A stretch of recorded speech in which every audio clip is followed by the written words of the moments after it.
Greetings, YouTube shave fans, shaving cadre fans, type 2 diabetes rescued by keto fans, super curve honing fans.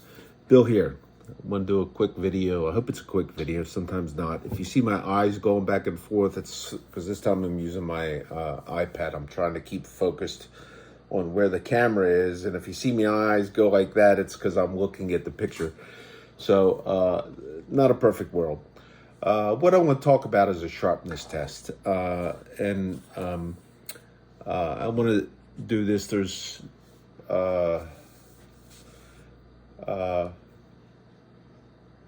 over time, I've communicated with people about sharpness. How do we evaluate sharpness? And I came across something some time ago that I called the packing peanut test. Oh, by the way, this is the coolest mug, keto, because bacon is better than diabetes.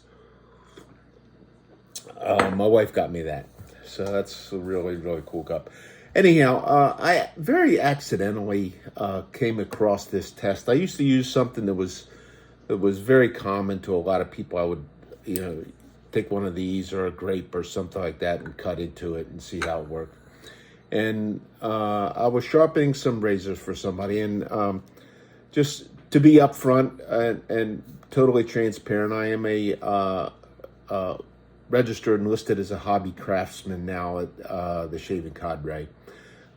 So there is a vested interest in honing for me in the super curve honing method.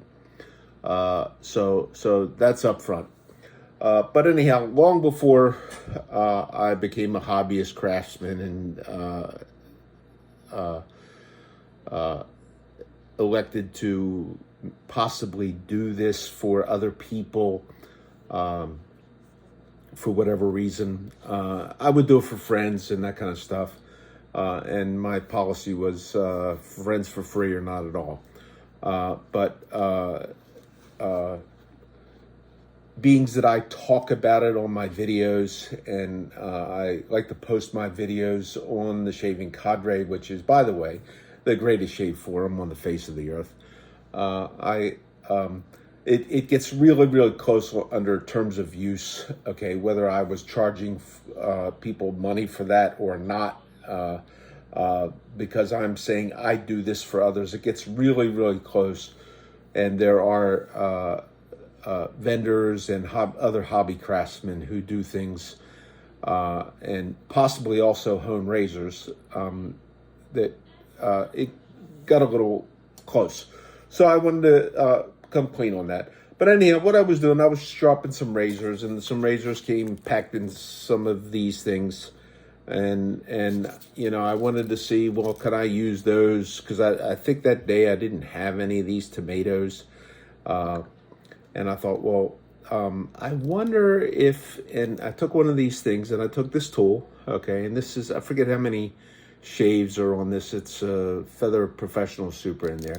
And I took this and I just, see if I can get the camera exactly right on this, okay, and I just gave it a push, and I wanted to see a push cut. Obviously a slice cut is a little bit more easy, much similar to if I took a tomato, okay. What I wanted to see was, okay, do I get a push cut with this? And I don't really get a push cut, it's rubbery, but if I do a little bit of a slice on this, it works. So, and again, this is just like a gauge, okay. I've never had too much success with some of the other common tests, the hanging hair test. And I think probably the best test with a hair would be the one where you go on your arm, but as you can see, I don't have a whole lot of arm hair. Somebody who has a generous amount of arm hair, you could take and go above, and I'm not talking about shaving it off of your arm. I'm talking about keeping it above and moving the blade across and seeing how well it catches and cuts those hairs off of your arm.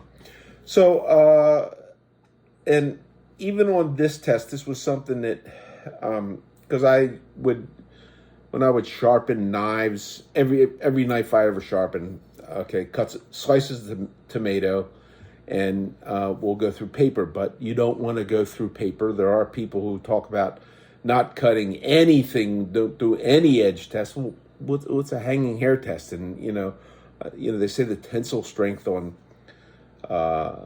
the human hair is similar to that of copper. So theoretically, steel is harder than either. But this is a very, very dull piece. This was something that I couldn't really sharpen. And here's one of the things that I found kind of unusual is that let me put this down a little bit here, okay? Is that even on a dull piece, okay, I could take a tomato and with a slicing cut, okay, I could get that to go in, okay? But I know pretty much for a fact that tool right there is not what I consider sharp enough to shave with. And then the other thing I never really liked, and this will never be sharp enough to shave with, this is, I bought this as a Pakistani razor. I wanted to see if I could sharpen it, but the steel is just so crummy. It just kind of just crumbles as and if you try to super curve that and push that to the limits of the steel, and that one thing I didn't do is I didn't put a bunch of tape on it, but I imagine the best bet would be put a bunch of tape on it and get a really, really obtuse angle. This would be something I honed. I don't think I super curved this. Was a compound hollow bevel, and what I was looking for. Let's just see what do I get. Could I get a push cut on tomato? No, it's okay. It went in a little bit after, little bit more pressure to go in, and certainly on a slicing cut, okay, where you do, it goes in very, very easily on a slicing cut, okay, and this doesn't shave too bad. It's not the best shaver, and I'm sure I could get it better. I'm sure I'll super curve that and see what ultimately happens on that. Oh, so let me see. Back to the packing peanut. Okay, I don't know if I showed you with this one on the packing peanut. This is just on this packing peanut. This is just it's like rubber, but you could get it with a slicing cut. You could get that to go in. So I'm always looking at a push cut, and I don't have any reference to go back to hanging hair or to arm hair. It's just what I have come across to as a way to find out and to use. And let's see, how does this work on the packing peanut? Don't want to get the tomato juice all over my computer. Okay, so that is,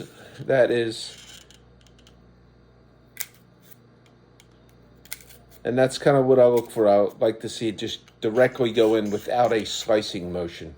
And I would have considered this to use that term that, what is shave ready?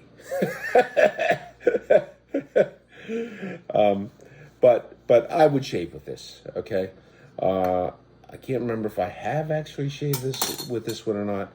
And the tool that I have been shaving with, okay, for the past, since I started shaving around here, I decided what I wanted to do was use one singular razor, and I wanted to learn how to best, because I do pretty much okay with the rest of my face, but learning to do the hardest part of your face, your chin and the mustache, I wanted to use a single tool, and just to show for a comparison, okay, let's take the same tomato, because that was another thing I noticed, that not all tomatoes are exactly the same. sometimes you get a little bit of a difference on a tomato test. Okay, you saw that gold dollar. Okay, and what does this one do on the tomato? That's just, there's no sideways motion on there. That's just a slight pressure and it goes in. Okay, so that's what I'm looking for. Another thing about that tomato test that I didn't like is, tomatoes have an acid value to it, and I'm not so sure that that's the best thing to be putting on a carbon steel knife and a carbon steel razor. Okay, so and then this one here on the okay, that one almost doesn't even pop. Okay, a lot of times it just kind of slides in.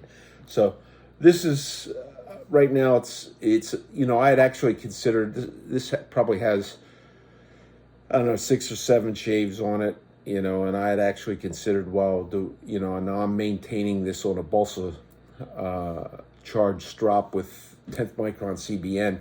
I was actually thinking, because I'm wanting to know, this is the most difficult part for me here, is going up and against the grain, and there's some things in my technique that I'm learning. How fast you move the blade against the hair and that kind of stuff has some play in how well it works for you and how well it cuts. But I want to make sure that I'm using the sharpest tool that I can put to my face. Okay, now the one thing I have not done is I have not used any of the feather tools yet, because I'm more in the mode where I'm enjoying my straight razors and I want to work with those. So I'm trying to learn that with a straight razor. If I learn that with a straight razor, to go to a feather shavette will be no problem at all. Now, one thing about the packing peanuts, and I couldn't find one of the other ones. I found one that was like a really, really dense foam, and an interesting thing is you could take one of these, okay, which is a polystyrene, very similar to a styrofoam cooler. Okay, and this does not dissolve in water. Okay, this is a polystyrene. It does not dissolve in water. That is the one you want to use.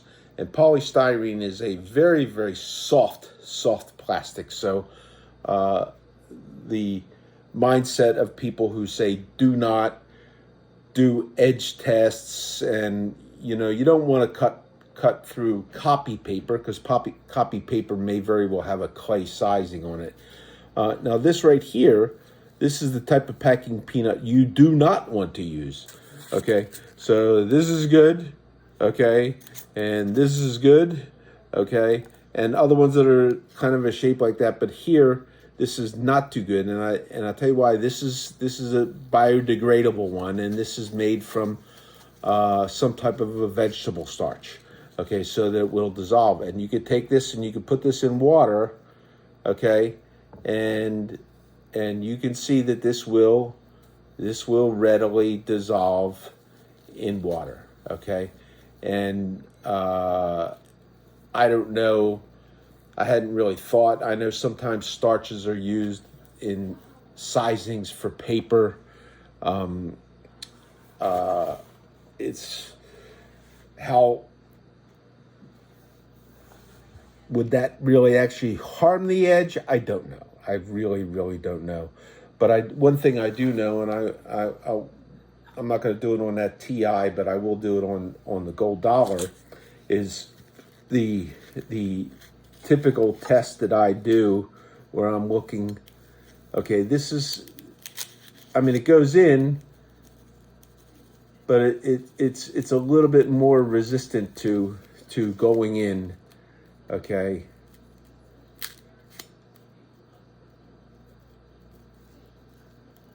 And for me, it didn't quite provide the exact same feedback as what I was looking for. And that was everything for me. And how do I determine, when I'm sharpening a razor, how do I determine when it's gotten to a point where I can consider it as something that I would shave with or recommend that somebody else would shave with. And that's the test that I do. So any super curve requests for super curve honing that come into me, the very first thing I'm going to do is I'm going to do that packing peanut test, okay? And I'm going to see, and I'm going to actually go under a scope and I'm going to look at the edge, and I'm going to look and see how the apex is formed, and I'm going to look and see if there's any chip outs or anything in there. And then as I go through the honing process that I use, and I'll make some other videos, because this one's going to post up at the cadre and in the hobbyist section. But I'll make some other videos showing how I go through the process and give people a better understanding. That's it for the sharpness test. I think this is the best sharpness test, and it works best for me.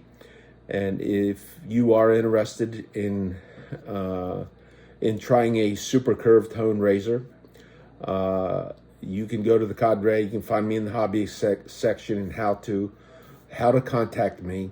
And that's not a store over there, but it does. That is where you can find me, my email address, and contact me, and then we can take it from there. If you take one of your razors, okay, and you go do one of these tests and you're not getting results like I am, it is a subjective thing. How much did I press or whatever? I will do these same tests on any razor that comes in first, and if there might be somebody who and like many people, I'm always looking for a better way, a sharper edge, a better way. And if you might be a person who hones razors for a living, okay, and you might be considering, because my main goal in becoming a hobbyist is to promote the method. Okay, I would love to see somebody who has a business as a professional sharpener to undertake this method, because I personally believe that it produces a really, really nice edge. I can't say, I'm not going to sit here and say, well, I'm the world's best sharpener, because I don't think I'm the world's best sharpener, but I think I'm pretty good.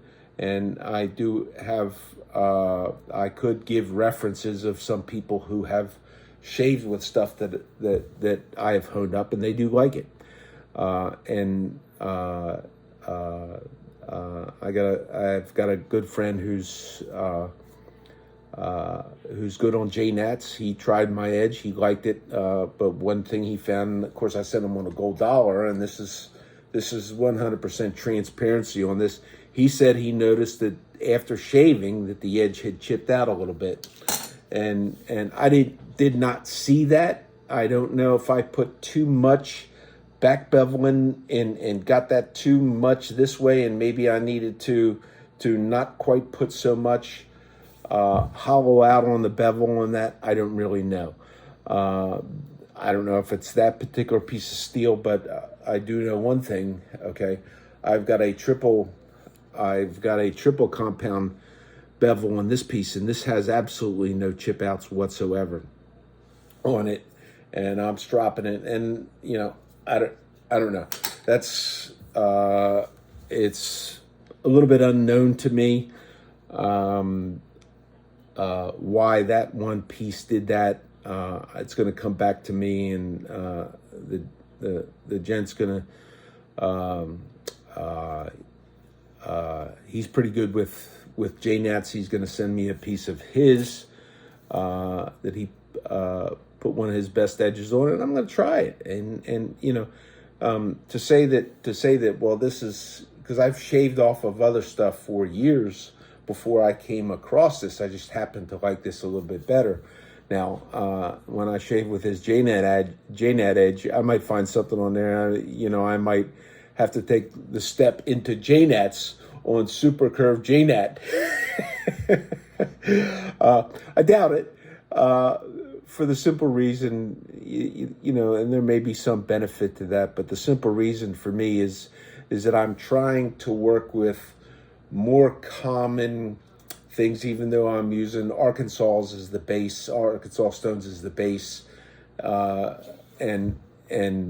the balance of the stuff is all on some sort of a calibrated abrasive. Like I'm using Superstone Nanoa Superstone Naguras because they are a calibrated abrasive.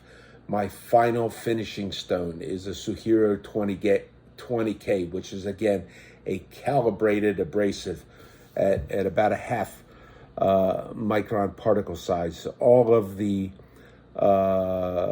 abrasive convex strops that I use are all calibrated abrasives, and that way the method that I use is something that is repeatable, and it does not depend on something from the Lord of the Rings that came from the fires at Mordor, and somebody chipped off a rock off of the inside of the volcano or something like that, that there's only one of these particular fancy rocks. No, this is stuff. I wanted to find a way to get stuff that you could go out and buy. Okay, and yeah, you can go buy naturals, but for me, the JNats and stuff was a gray area. When you're selling pieces of rock for $300, $400, $500, okay, how do you know it's not a counterfeit? I don't know. So that's the scoop, and this is Bill for Super Curve Hunting, Super Curve, Hollow Bevel Hunting. I'm out until next time. Take care. Bye. Oh, by the way, it is Sunday, January the 15th. Everybody take care. Bye.